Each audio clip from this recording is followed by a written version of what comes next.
pulisya ang 3 tao na kasama sa most wanted list sa operasyon ng illegal na droga sa San Juan City. Narito ang report ni Renante Ponte.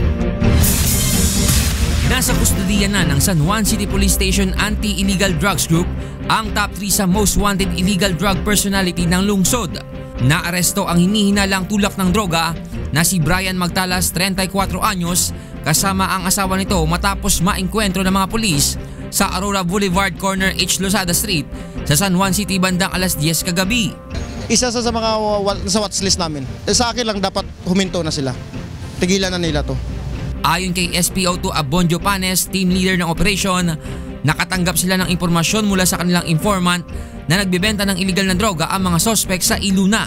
Merong certain Brian Magtalas na magbabagsak ng drugs dito sa San Juan, area na San Juan. Ngayon, nung pinunta namin, caught in the act ang dalawa na nakikipagpalitan ng droga sa buyer na nakamotorsiklo.